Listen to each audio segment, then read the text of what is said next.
Zenith classes. ये जो series start की गई है वो प्रीवियस ईयर के क्वेश्चन प्रैक्टिस के लिए की गई है, जो कि आपके कोविड-19 की वजह से जो एग्जाम आपकी डिलेड हो गई थी एसएससी सीएचएसएल की, उसकी सीरीज है। मैंने इससे पहले आपको 2 क्लास दिया हुआ है, ये आपका 3rd क्लास है, ठीक है। ये आपका 3rd क्लास है। एक्चुअली में यहाँ पे सेकंड गलती से टैप हो गया है।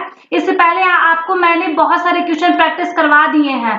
अगर आप चाहते हो कि आप सीएचएसएल का एग्जाम इसी बार क्लियर कर लो, तो आपको ये वाला सीरीज पूरे अच्छे तरीके से देखना होगा, क्योंकि मैं आपको बहुत ही अच्छे क्वेश्चन करवा रही हूँ।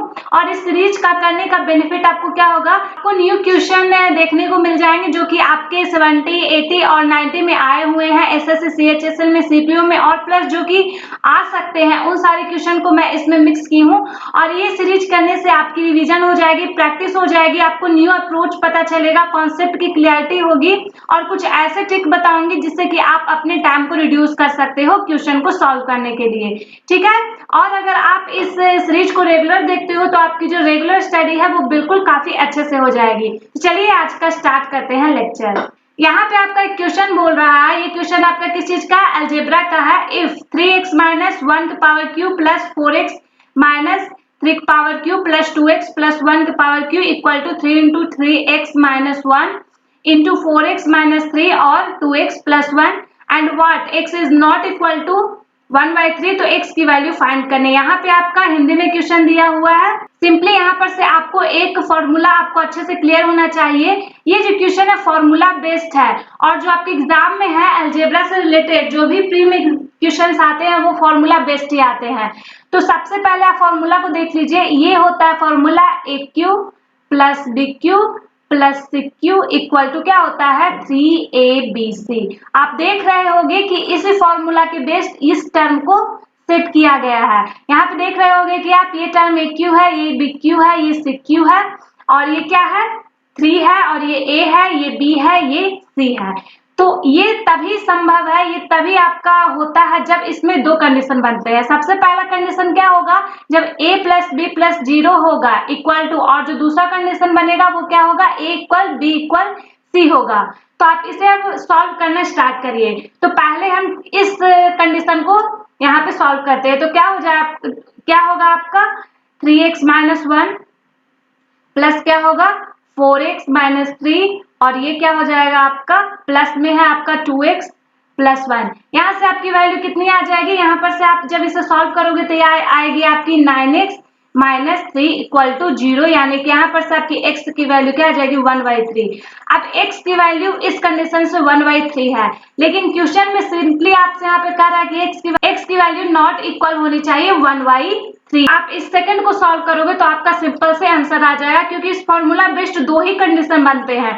पहला कंडीशन फेल हो गया, आप दूसरे को करते हैं, तो किसी भी आप 2 को इक्वल कर दो। तो मैं यहाँ पे a और b को इक्वल करती हूँ। तो सिंपल से यहाँ करते तो क्या होगा 3x माइनस 1 इक्वल किसके होगा 4x माइनस 3 के। यहाँ पर से जो x की वैल्यू है वो कितनी आ जाएगी आपकी 2, और जो 2 है इस क्वेश्चन का सही आंसर है, बी ऑप्शन आपका सही है। नेक्स्ट क्वेश्चन देखते हैं। यहाँ भी बोल रहा है the side of a triangular path ratio कितना है 12:17 रेशियो कितना है 25 है, and it's parameter is 1080 metre, the area of park, और वो उसकी जो वैल्यू है उसका जो आंसर वो क्या होगा हेक्टेयर में होगा। ठीक है, तो इसे कैसे सॉल्व करेंगे। सबसे पहले कह रहा है कि एक त्रिभुजाकार क्या है आपका पार्क है, एक ट्रायंगुलर यहाँ पे आपका पार्क है। ये ट्रायंगुलर आपका पार्क है जिसकी कि एक साइड कितनी है 12 है, 17 है और 25 है, और इसका जो परिमाप है वो कितना दिया हुआ है आपका 1080 दिया हुआ है। लेकिन उससे पहले हम लोग सबसे पहले इसका सेमी पेरीमीटर निकाल लेते हैं। तो सेमी पेरीमीटर यहाँ से कितना आ जाएगा 27। इसे ऐड करेंगे, इसे ऐड करेंगे, इसे ऐड करेंगे और बाई 2 करेंगे तो सेमी पेरीमीटर आ जाएगा। अब इसका जो एरिया है वो कितना आ जाएगा, सिंपल से हीरोन्स फॉर्मूला यानी कि s into s minus a into s minus b into s minus c. आपकी वैल्यू कितनी आ जाएगी 90 सेंटीमीटर स्क्वायर, ये आपका एरिया का वैल्यू आ जाएगा। अब आपका पेरीमीटर दिया हुआ है कितना 1080। तो पेरीमीटर क्या होगा, इन दो ट्रायंगल के जो साइड होते हैं वो आप अगर ऐड कर लेते हो तो पेरीमीटर आता है, और ये आपका कितना है 1080 है। 54 से ये कितना गुना ज्यादा है, 54 से ये 20 गुना ज्यादा है। 54 से ये 20 गुना ज्यादा है, तो सिंपल से जो एरिया भी होगा वो कितना गुना ज्यादा हो जाएगा, 20 के स्क्वायर गुना ज्यादा हो जाएगा, क्योंकि पेरीमीटर है और पेरीमीटर से जब आप ट्रांसफर करते हो एरिया में तो वो क्या हो जाती है, स्क्वायर हो जाती है। तो यहाँ पर से आपका सीधे से क्या हो जाएगा, 36,000 क्या आ जाएगा यहाँ पर से सेंटीमीटर स्क्वायर। लेकिन आपका आंसर दिया हुआ है किस चीज में, हेक्टेयर में पूछ रहा है। अगर आपको हेक्टेयर में नहीं भी निकालने आता तो यहाँ पर से सिंपल से वैल्यू आपकी 3.6 आ जाएगी। लेकिन अगर ऑप्शन आपके बहुत ही ज्यादा नजदीक हुए दिए रहेंगे, जैसे कि 3.6 रहेगा, 3.06 रहेगा, 3.006 रहेगा, तो इस कंडीशन में आप परेशान हो जाओगे। तो सिंपल से एक आपका सिंपल जो फॉर्मूला होता है हेक्टेयर को चेंज करने का, वो 1 हेक्टेयर बराबर क्या होता है, 10,000 मीटर स्क्वायर। क्या होता है, 10,000 मीटर स्क्वायर। ये आपका एक स्टैंडर्ड फॉर्मूला होता है, स्टैंडर्ड बेस होता है, इसे आप याद कर लेना। तो सिंपल से यहाँ पे वैल्यू कितनी आ जाएगी, 3.6 इसका सही आंसर हो जाएगा। Triangle ABC is a equilateral triangle in which DEF is a point on BC, AC, AB respectively, such that AD perpendicular BC, B perpendicular AC और CF perpendicular AB है। तो in which of the following is true, इस चारों option में से कौन सा option सही होगा। तो सबसे पहले क्या करते हैं कि एक इक्विलेटरल ट्रायंगल ड्रॉ करते हैं, इक्विलेटरल ट्रायंगल ड्रॉ करते हैं ए बी सी। यहाँ पे एक इक्विलेटरल ट्रायंगल है और इक्विलेटरल ट्रायंगल की जो प्रॉपर्टीज होती है, उसके जो साइड होते हैं वो आपस में इक्वल होते हैं, उसके एंगल इक्वल होते हैं। ये जो फर्स्ट वाला प्रॉपर्टी है उससे ये क्वेश्चन सॉल्व हो जाएगा। ठीक है, तो यहाँ पे नेक्स्ट बोल रहा है कि एडी परपेंडिकुलर बीसी पे है। तो जो एडी है वो क्या है, परपेंडिकुलर किस पे है, बीसी पे है, बीसी पे परपेंडिकुलर यहाँ पे ड्रॉ कर लिया। ठीक है, अब बोल रहा है जो सेकंड है वो बीई परपेंडिकुलर एसी पे, बीई परपेंडिकुलर एसी क्लियर है, और सीएफ परपेंडिकुलर एबी पे है, सीएफ परपेंडिकुलर किस पे है, एबी पे है। तो यहाँ पर से आपको रिलेशन निकालना है। तो लेट करते हैं कि ये वाला साइड हमने यहाँ पे 2 मान लिया, जो बीसी है उसे थोड़ी देर के लिए 2 मान लेते हैं। जब आप इससे सॉल्व करोगे तो इक्वेशन काफी इजीली सॉल्व हो जाएगा। अगर ये पार्ट 2 है तो आपका ये भी 2 हो जाएगा, ये भी 2 हो जाएगा, क्योंकि जो इक्विलेटरल ट्रायंगल है उसके जो तीनों साइड्स होते हैं वो क्या होते हैं, इक्वल होते हैं। अगर आपने इस साइड को एक्स माना तो ये भी एक्स हो जाएगा और ये भी एक्स हो जाएगा। क्लियर है, अगर ये 2 है तो आपका इसका हाइट कितना आ जाएगा, √3 आ जाएगा, ड्यू टू पाइथागोरस परिमेय। यहाँ पे आपका √3 हो जाएगा, क्योंकि जो राइट एंगल ट्रायंगल होती है अगर उसका बेस क्या है, एक है, एक है, तो 1 और 2 है, तो ये आपका हाइपोटेनस क्या हो जाता है, 3 हो जाता है। सिंपल है। अब इस वैल्यू को हम लोग यहाँ से पुट करना स्टार्ट करते हैं। ठीक है, तो सबसे पहला ऑप्शन तो बिल्कुल आपका करेक्ट नहीं हुआ, क्योंकि यहाँ पर कोई रिलेशन बन ही नहीं रहा है। आप सेकंड ऑप्शन को ट्राई करते हैं। यहाँ पे आप देख रहे होंगे क्या है, 2 into A B, A B आपका क्या है, 2 है, और 2 का स्क्वायर क्या होता है, 4 होता है, इक्वल किसके कर देंगे, 3AD। एडी आपका कितना है, ए और डी आपका कितना है, अगर बीई आपका √3 है तो एडी भी आपका क्या हो जाएगा, √3 हो जाएगा। तो यहाँ पर से क्या हो जाएगा, ये हो जाएगा आपका 8, ये हो जाएगा 9, तो ये भी ऑप्शन नहीं होगा। अब थर्ड ऑप्शन क्या है, 4AC है। AC आपका यहाँ पे कितना दिया हुआ है, AC 2 है, यानी कि ये कितना हो जाएगा, 4 हो जाएगा। और आपका B कितना है, B आपका यहाँ पे √3 है, यहाँ पे आपका आ जाएगा क्या, 3 आ जाएगा। ये भी आपका ऑप्शन नहीं होगा। लास्ट ऑप्शन ही आपका सही आंसर, इससे फिर भी चेक करते हैं। 3 इंटू क्या है आपका, AC कितना है, ये 4 हो जाएगा, 4 हो जाएगा, और इक्वल क्या हो जाएगा, B आपका कितना है, √3 है, तो यहाँ पर से 3। आपका ये ऑप्शन बिल्कुल करेक्ट आंसर है, क्योंकि 12 = 12 इस times ABC can fill an empty system in 2, 3 and 6 hours respectively. They are open together. After what time should be closed so that cistern gets filled in exactly 1 hour 50 minutes? Question बोल रहा है कि आपके 3 pipe ABC है, उसे खाली जलाशय में क्रमशः 2, 3 और 6 घंटे में भर देते हैं। वो तीनों पाइप है जो 3 घंटे में, 2 घंटे में, 3 घंटे में और 6 घंटे में भर देते हैं। तीनों पाइप को एक साथ खोल दिया जाता है। कितने समय बाद बी को बंद कर दिया जाना चाहिए ताकि जलाशय 1 घंटे 15 मिनट में भर जाए। ठीक है, तो इसे कैसे सॉल्व करेंगे। सबसे पहले यहाँ पर से ए, बी और सी आपका 3 पाइप है।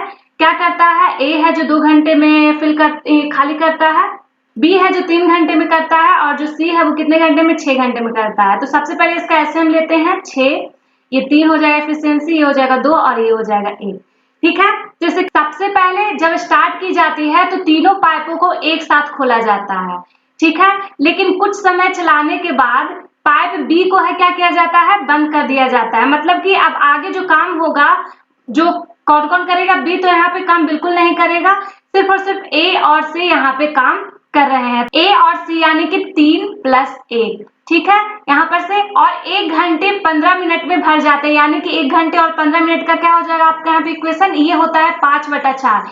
तो इसे सिंपली से यहाँ पे मल्टीप्लाई कर देंगे 5/4, तो यहाँ पर से आपकी वैल्यू कितनी आ जाएगी, 5 आ जाएगी। मतलब कि ए और बी मिलकर, ए और सी मिलकर के 5 काम कर चुका है। अब एक काम और बाकी है जो कि सी के द्वारा किया जाएगा, ठीक है। तो सिंपल से यहाँ पे आपका आंसर क्या आ जाएगा, एक काम बाकी है और वो क्या कौन कर रहा है, बी कर रहा है। तो बाई 2 करेंगे तो यहाँ पर से क्या आ जाएगा, 30, आपका 30 मिनट इस क्वेश्चन का सही आंसर आ जाएगा। और आंसर आपका क्या होगा, 30 मिनट। कि 5 क्रमागत धनात्मक पूर्णांक का औसत क्या है, n है। यदि अगले 2 पूर्णांक भी शामिल कर दिए जाएं तो इन सभी का औसतन आपको निकालना है। आपका 5 धनात्मक पूर्णांक कौन कौन होगा, 1 है और 2 है और ये 3 है, ये 4 है और ये 5 है। इसका यहाँ पर आपका जो एवरेज है वो क्या आ रहा है, 3 आ रहा है। लेकिन क्वेश्चन में बोल रहा है कि अगले 2 पूर्णांक को भी शामिल कर दिया जाए। अगले 2 पूर्णांक को शामिल कर दिया जाए यानी कि 6 को और 7 को भी शामिल कर दिया जाए, तो अब इसका एवरेज कितना आएगा। पहले आपका एवरेज आ रहा था 3 और अब आपका एवरेज आ जाएगा 4। तो यहाँ पर क्या हो रहा है कि पहले 3 था और अब 4 है। एवरेज का कॉन्सेप्ट तो आपको पता ही होगा कि अगर आपको 5 नंबर दिया हुआ है तो जो नंबर बीच का होगा वही आपका एवरेज होगा। तो अगर आप यहाँ तक के देखो तो एवरेज आपका 3 आ रहा है, लेकिन अब आप टोटल को देखोगे तो एवरेज आपका 4 आ रहा है। मतलब कि एक यहाँ पे इंक्रीज कर रहा है, ठीक है। तो सिंपल से आंसर क्या हो जाएगा कि आपका जो एवरेज है वो क्या हो रहा है, एक इंक्रीज हो रहा है। A person rows a distance of 3 सही 3/4 kilometer upstream in half hour and a distance 13 kilometer downward in 2 hour. How much time in hour will be person take a row a distance of 90 kilometre in still water. तो इस question को solve करने के लिए सबसे पहले हम लोग क्या करते हैं कि अपस्ट्रीम को निकालते हैं। अपस्ट्रीम क्या होगा आपका, क्या है आपका कि ये हो जाएगा आपका 15/4 अपॉन क्या हो जाएगा, कितने देर में कर रहा है, हाफ 1.5 घंटे में कर रहा है, तो 1.5 घंटे का क्या हो जाता है 3/2। तो यहाँ पर से आप इसे कट कर लो 5 और ये क्या हो जाएगा 2। यहाँ पर से आपका अप स्ट्रीम क्या आ रहा है 2.5। अब जो डाउन स्ट्रीम है उसे निकालेंगे। डाउन स्ट्रीम क्या कर रहा है कि 13 किलोमीटर 2 घंटे की स्ट्रीम से चल रहा है, तो 13/2 क्या हो जाएगा यहाँ पर 6.5 हो जाएगा, ठीक है। अब आपको निकालना है किसकी वैल्यू, x की वैल्यू। x की वैल्यू आपको यहाँ पर से फाइंड करनी है, तो x आपका कितना आ जाएगा 4.5। क्लियर है। अब आपको पूछ रहा है कि स्थिर जल में 90 किलोमीटर की दूरी तय करने में कितना टाइम लगेगा। तो 90 किलोमीटर दूरी और जो आया हुआ है आपका 4.5 और इन दोनों को कट करेंगे तो सिंपल से आपका क्या आ जाएगा 20 आपका आंसर आ जाएगा। 20 आवर इसका क्या हो जाएगा, सही आंसर हो जाएगा। नेक्स्ट क्वेश्चन देखते हैं। The average weight of class of 50 student, 50 का जो एवरेज वेट है वो कितना है 48.6 है। If the average weight of 20 boys is 54 kg, find the average weight of girls in the class। तो इस क्वेश्चन को काफी इजी वे में सॉल्व करेंगे। सबसे पहले क्या है, बॉयज है और ये आपका क्या है, गर्ल्स है, ठीक है। एवरेज वेट आपका क्या दिया हुआ है 48.6 kg इसका एवरेज वेट दिया हुआ है। यहाँ पे आपका एवरेज वेट दिया हुआ है 20 स्टूडेंट का कितना 54 kg। 54 kg आपका कितना दिया हुआ है 20 स्टूडेंट का 54 kg दिया हुआ है। तो यहाँ पर से आप इसे टॉस करेंगे तो आपका ये कितना, ये जो वैल्यू है वो कितनी आ जाएगी, सिंपल से हो जाएगा 5.4। अगर क्लास में 20 स्टूडेंट है जो कि क्या है बॉयज है, तो 50 में से 20 माइनस करेंगे तो ये 30 आ जाएगा और यहाँ पर से रेशियो क्या आ जाएगा 2:3 आ जाएगा। यहाँ तक बात क्लियर है। अगर 3 की वैल्यू दी हुई है 5.4 तो 2 की वैल्यू कितनी हो जाएगी, सिंपल से हो जाएगी 3.6 और यहाँ से आप इसे माइनस कर दोगे तो यहाँ पे जो आपकी गर्ल्स की औसत है वो आ जाएगा कितना 45 kg और इस क्वेश्चन का सही आंसर कितना है 45 kg है। नेक्स्ट क्वेश्चन देखते हैं। A man brought 3 article 3000 each. He sold the articles respectively 10% profit, 5% profit, 15% loss. The total profit percentage या loss he earned is। तो यहाँ पे आप देख रहे होंगे कि जो आपका कॉस्ट प्राइस है वो क्या है, सेम है। कॉस्ट प्राइस आपका सेम है। इसी में से वो एक आर्टिकल को 10% प्रॉफिट पे बेच रहा है और दूसरे आर्टिकल को 5% प्रॉफिट पे बेच रहा है और जो थर्ड आर्टिकल है वो क्या है, 50% लॉस पे बेच रहा है। 50% क्या कर रहा है, लॉस पे बेच रहा है। इस तरीके की आपको कॉन्सेप्ट देखने को मिले तो जब भी यहाँ पे आपकी जो प्रॉफिट है और लॉस है वो सारे हैं, तो इन तीनों को आप सिंपल से यहाँ पे एवरेज निकाल दोगे तो आपकी जो आंसर वो बिल्कुल करेक्ट आ जाएगी। तो यहाँ पर से सिंपल क्या करेंगे, 10 + 5 और 5 माइनस का हो जाएगा 15 और इसका क्या कर लेंगे, एवरेज निकाल लेंगे। तो यहाँ पर से आपका इसे कट करोगे तो 0 आ जाएगा और इस क्वेश्चन का जो सही आंसर होगा क्या होगा, ना तो उसे प्रॉफिट होगी और ना ही उसका लॉस होगा। ये जो नेक्स्ट क्वेश्चन है इस क्वेश्चन को सॉल्व करते हैं। 3 numbers which are co-prime to one another। co-prime का मतलब क्या होगा कि यहाँ पे जो 2 है और 3 है एक दूसरे का co-prime है, मतलब कि इसमें कोई भी ऐसा संख्या नहीं होगा जो कि एक दूसरे को कट करेगी। ठीक है, are such that the product of the first 2 number is 551 and that of the last 2 number is 1073, the sum of the 3 number is। ठीक है, तो इसे सॉल्व सबसे इजीएस्ट वे में कैसे करेंगे मैं आपको यहाँ पे थोड़ा सा बताती हूँ। यहाँ पे मानते हैं कि आपका ए, बी और सी क्या है, एक दूसरे तीसरे का क्या है, को-प्राइम है और जो फर्स्ट 2 डिजिट का नंबर 2 डिजिट का मल्टीप्लाई दिया हुआ, प्रोडक्ट दिया हुआ है, कितना दिया हुआ है, यहाँ पे 551 दिया हुआ है और लास्ट 2 डिजिट का प्रोडक्ट कितना दिया हुआ है, 1073 दिया हुआ है। ठीक है, अब आपको यहाँ पर से बहुत ही ध्यान से देखना होगा। सबसे पहले इन दोनों को क्या करेंगे, डिवाइड कर लेंगे। तो किस तरीके से आप इसे डिवाइड करो ताकि इसका नंबर निकल सके, तो इसे निकालने का सिंपल भी बताती हूँ कि ये जो 551 है इसका जो नियरेस्ट जो स्क्वायर होता है उसे पहले निकाल लीजिए। तो इसका नियरेस्ट स्क्वायर कितना होगा, 529 होगा। 529 किसका स्क्वायर है, 23 का स्क्वायर है। ये जो डिजिट है इसे अब डिवाइड करते हैं 2 अलग अलग डिजिट में। तो सबसे पहले आप देख रहे होंगे कि 23 है, तो इसे आप 23 से अगर डिवाइड करोगे तो ये नहीं जाएगा, तो आपको इसका और थोड़ा सा नजदीक वाला जो स्क्वायर है उसे लेना होगा। तो सिंपल से आप इसे क्या करो, 90 से डिवाइड कर दो। अब आप देखोगे कि अब 90 को मल्टीप्लाई करते हो 29 से, तो आपका जो वैल्यू है वो कितना आ रहा है, 551 आ रहा है। अब इसी तरीके से यहाँ पर से आपकी वैल्यू आ रही है, यानी कि ए की वैल्यू कितनी है, 19 है और जो बी की वैल्यू है वो कितनी है, 29 है। अब हम लोग डिवाइड किसको करेंगे, 1073 को। इसका भी नियरेस्ट हम लोग स्क्वायर ढूंढेंगे, तो इसका नियरेस्ट स्क्वायर कितना आ जाएगा, 31 के ये 31 इसका क्या होगा, नियरेस्ट स्क्वायर होगा। 31 इसका क्या हो जाएगा, नियरेस्ट स्क्वायर हो जाएगा। बात क्लियर है। तो आप देखोगे कि इसे आप जब 31 से करते हो तो ये किसी भी हाल में डिवाइड नहीं होता है, तो इससे आप नीचे वाला जो स्क्वायर है उससे लेते हैं।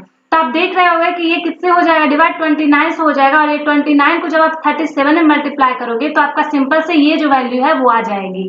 तो आप देखोगे कि v की वैल्यू यहाँ पे कितनी आ रही है, 29 आ रही है और जो c की वैल्यू है कितनी है, 37 है। ये बात आपको सही प्रूफ इसलिए हो गया है क्योंकि यहाँ पर भी b की वैल्यू 29 है, यहाँ पर भी b की वैल्यू 29 है। तो सिंपल से अब हमें निकालना क्या है कि तीनों संख्याओं का योग कितना है। तो क्या हो जाएगा, 90 + 29 और प्लस क्या हो जाएगा, 37 हो जाएगा। इन तीनों को ऐड कर लेते हैं तो आपका कितनी वैल्यू आ जाएगी, आपका 85 वैल्यू आ जाएगी और 85 ऑप्शन डी है। नेक्स्ट क्वेश्चन बोल रहा है कि how many number are there between 1 and 200 which divisible by 3 but not by 7। ठीक है, 1 से 200 में कितनी ऐसी संख्याएं हैं जो कि 3 से तो डिविजिबल है लेकिन 7 से नहीं है। तो इसे कैसे सॉल्व करेंगे, सबसे पहले हमें 3 से डिविजिबल निकालना है। तो सबसे पहले निकालेंगे जो 3 से कटती है, 3 से कटने वाली जो संख्या है, 3 से कटने वाली संख्याओं को निकालेंगे। 3 से कटने वाली संख्या को निकाल क्या करेंगे, 200 में सीधे 3 से डिवाइड देंगे तो इसका जो वैल्यू आएगा वो 6.66 आएगा। यानी कि 66 नंबर ऐसे हैं जो कि 3 से डिवाइड हो रहे हैं, लेकिन ये जो नंबर्स हैं इसमें आपके 7 से भी डिविजिबल अंक आ रहे हैं। तो इस कंडीशन में आपको क्या करना है कि यहाँ पे आपके 3 से भी आ रहे हैं, 3 है और 6 है, ये क्या है, 9 है, ये 12 है और ये 15 है और 21 है।